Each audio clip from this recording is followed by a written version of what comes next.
जय हिंद। आप सभी का मेरे डिफेंस चैनल पे स्वागत है। तो आज की डिफेंस अपडेट वीडियो में हम 3 सबसे महत्वपूर्ण अपडेट के बारे में डिस्कशन करने वाले हैं। तो जो वीडियो की पहली अपडेट है वो एएमसी फाइटर जेट के सीसीएस अप्रूवल को लेकर आ रही है। इसके अलावा एएमसी प्रोजेक्ट और जो तेजस मार्क 2 प्रोजेक्ट में डिले हो रही है उसके पीछे जिम्मेदार वजह कौन सी है, इसके बारे में हम डिटेल से डिस्कशन करेंगे। इसके अलावा वीडियो के नेक्स्ट पार्ट यानी कि सेकंड पार्ट में तेजस मार्क 1 फाइटर जेट में मीटियोर मिसाइल का इंटीग्रेशन होने वाला है, इसके बारे में डिस्कशन करेंगे। और वीडियो के थर्ड पार्ट में तेजस मार्क 2 के मिसाइल पैकेज के बारे में थोड़ा सा डिस्कशन करने वाले हैं। तो इन तीनों ही अपडेट के बारे में 1 बाय 1 डिटेल से डिस्कशन करने वाला हूँ। तो अगर आप मेरे डिफेंस चैनल पर नए हैं तो प्लीज़ मेरे डिफेंस चैनल को सब्सक्राइब करें, बेल आइकन दबाना ना भूलें और कमेंट सेक्शन में जय हिंद जय भारत जरूर लिखेगा। और अगर आपको मेरा कंटेंट अच्छा लगता है तो वीडियो को लाइक कर दीजिएगा।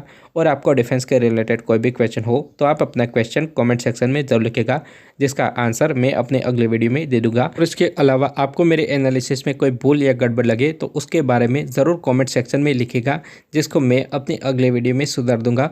और मेरे से आगे से ऐसी भूल ना होगी उसके ऊपर भी ध्यान रखूंगा, क्योंकि इंसान अपनी गलतियों से ही सीखता है। तो आज के डिफेंस अपडेट वीडियो को शुरू करते हैं। अभी फिलहाल भारत के स्वदेशी 5.5 जनरेशन के फाइटर जेट यानी कि एएमसी को लेकर ऐसी अपडेट सामने आ रही है कि जो एएमसी का कंपोनेंट बेस्ड सीडीआर यानी कि क्रिटिकल डिज़ाइन रिव्यू कंप्लीट हो गया होगा।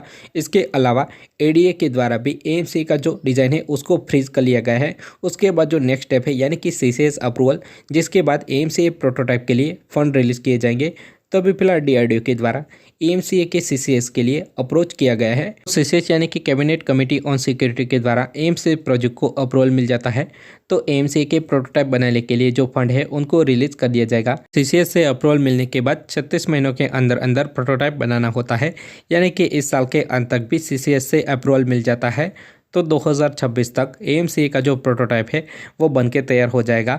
और प्रोटोटाइप बनने के बाद 7 से लेकर 8 महीनों के बाद पहली टेस्ट फ्लाइट भी कंडक्ट किया जा सकता है। तो 2027 तक एएमसीए की जो पहली टेस्ट फ्लाइट है वो अनुमानित है। अब हम वीडियो के नेक्स्ट पार्ट के बारे में डिस्कशन कर लेते हैं। तो अभी फिलहाल भारत को एएमसीए प्रोजेक्ट और तेजस मार्क 2 प्रोजेक्ट में भी देरी का सामना करना पड़ रहा है। तो उसके पीछे जिम्मेदार वजह कौन सी है? तो सबसे पहले मैं आपको बता दूं, तो अभी आपने सुना होगा कि तेजस मार्क 2 के जो एयर इनटेक है उसके सर्टिफिकेशन के लिए उनको फ्रांस भेजा जाएगा। और सर्टिफिकेशन फ्रांस में ही होने वाला है। फ्रांस से पहले भारत इस तरह के सर्टिफिकेशन के लिए तेजस मार्क 2 को रशिया भेजने वाला था, पर रशिया यूक्रेन वॉर की वजह से तेजस मार्क 2 को अभी फिलहाल फ्रांस भेजा जाएगा। एक तरह से बात करें कि भारत में प्रॉपर टेस्टिंग फैसिलिटी अवेलेबल नहीं है, जिसकी वजह से भारत के डिफेंस प्रोजेक्ट में देरी का सामना करना पड़ रहा है, जैसे कि कावेरी इंजन में भी होता आ रहा है। तो भारत में फ्लाइंग टेस्ट बेड नहीं है, जिसकी वजह से हाई एल्टीट्यूड टेस्ट के लिए भारत को अपना जो कावेरी जेट इंजन है उसको रशिया भेजना पड़ता है। और रशिया में इस इंजन के हाई एल्टीट्यूड टेस्ट होते हैं और उस टेस्ट में पास होने के बाद ही कावेरी इंजन को सर्टिफाई भी किया जाता है।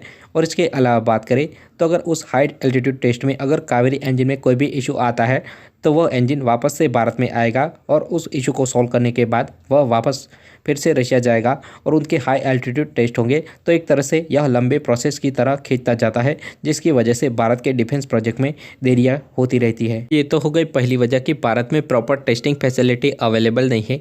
इसके अलावा दूसरी वजह के बारे में डिस्कशन करें तो जो भारत की स्वदेशी एजेंसियाँ हैं जैसे कि एचएएल, डीआरडीओ हो गया या एडीए हो, तो उनके द्वारा जो टाइम रखी जाती है वो गलत होती है। जब कोई डिफेंस प्रोजेक्ट शुरू होता है तब उसकी टाइमलाइन अलग होती है, और जैसे जैसे प्रोजेक्ट आगे बढ़ता है वैसे वैसे टाइमलाइन भी उसकी पीछे खींचती जा रही है। तो एक तरह से प्रॉपर टाइमलाइन भी सेटअप करनी जानी चाहिए। इसके अलावा बात करें तो जो हमारी लेंथी प्रोसेस है कोई वेपन डेवलपमेंट में, तो उसको शॉर्ट करना चाहिए, जिसकी वजह से जो फाइटर जेट या अन्य किसी वेपन प्रोग्राम में इस तरह की देरी का सामना ना करना पड़े। इसके अलावा बात करें तो कई बार फंड को लेकर भी इश्यू रहते हैं। तो अगर कोई डिफेंस प्रोजेक्ट चालू किया तो उसको एटलीस्ट इतना फंड तो प्रोवाइड कर देना चाहिए कि उसके जो इनिशियल प्रोटोटाइप है वो तो डेवलप अपने दम पे हो जाए। इसके अलावा बात करें तो कहीं ना कहीं सबसे बड़ी वजह तो यह है कि फॉरेन हथियारों की जो अवेलेबिलिटी है वो हमारे लिए ज़्यादा है, क्योंकि अगर कोई हथियार को हम डेवलप करते हैं और उसमें अगर देरी भी हो जाती है और अगर वो हथियार डेवलप भी नहीं होता है तो हम क्या करते हैं कि दूसरे देश के पास से उस हथियार को परचेस कर लेते हैं। इसके अलावा बात करें तो हम किसी हथियार को डेवलप कर लेते हैं तो उनको हमारी सेनाओं में इंडक्ट करने में यानी कि ऑर्डर देने में भी लंबा टाइम लगा देते हैं, जिसकी वजह से उस हथियार को एक बड़े नंबर में हमारी सेनाओं में इंडक्ट करने के लिए एक बहुत ही लंबा टाइम खिंच जाता है। तो ये थे कुछ वजह जिसकी वजह से हमारे डिफेंस प्रोजेक्ट में देरी होती है। इसके अलावा हमारी सेनाओं में यह हथियार बड़े नंबर में भी इंडक्ट नहीं हो पाते हैं। इसके अलावा बात करें तो आपको भी कोई टॉपिक लगता हो कि रह गया है जिसके बारे में आप कमेंट सेक्शन में लिख सकते हैं। अब हम वीडियो की नेक्स्ट अपडेट के बारे में डिस्कशन कर लेते हैं, जो कि मीटियर मिसाइल को तेजस मार्क 1A फाइटर जेट में इंटीग्रेशन को लेकर आ रही है। तो उससे पहले हम यह डिस्कशन कर लेते हैं कि तेजस मार्क 1 फाइटर जेट में मीटियर मिसाइल का इंटीग्रेशन क्यों नहीं हो पाया है। जो तेजस मार्क 1 फाइटर जेट है उसमें इजरायली रडार लगा हुआ है और जो MBDA है वो नहीं चाहती थी कि इजरायली रडार के साथ मीटियर मिसाइल का इंटीग्रेशन हो। तो MBDA के द्वारा यह कहा गया था कि जब भारत अपना स्वदेशी रडार तेजस फाइटर जेट में लगा देगा तब MBDA मीटियर मिसाइल भारत को तेजस के लिए सप्लाई कर सकती है। भारत अपने आने वाले तेजस मार्क 1A फाइटर जेट में अपना स्वदेशी उत्तम रडार लगाने वाला है। तो उत्तम रडार तेजस मार्क 1A फाइटर जेट में लगने के बाद MBDA की जो मीटियर मिसाइल है उसका इंटीग्रेशन तेजस फाइटर जेट में हो जाएगा। और इसके अलावा भारत को अभी फिलहाल तेजस मार्क 1A फाइटर जेट में MBDA की मीटियर मिसाइल की खास उतनी ज़रूरत नहीं है, क्योंकि जब तक तेजस मार्क 1A प्रोडक्शन में आएगा तब तक भारत की जो स्वदेशी अस्त्रा मार्क 2 मिसाइल है वो भी बनके तैयार हो जाएगी। उसकी जो कैपेबिलिटी है वो MBDA की मीटियर के आसपास रहने वाली है। तो एक तरह से भारत को स्वदेशी वेपन के ऊपर ज़्यादा फोकस करना चाहिए, ना कि फॉरेन वेपन पे। हम वीडियो की तीसरे और आखिरी टॉपिक के बारे में डिस्कशन कर लेते हैं, जो कि तेजस मार्क 2 के वेपन पैकेज को लेकर है। तो तेजस मार्क 2 आपको पता होगा कि एक मीडियम वेट कैटेगरी का फाइटर जेट है।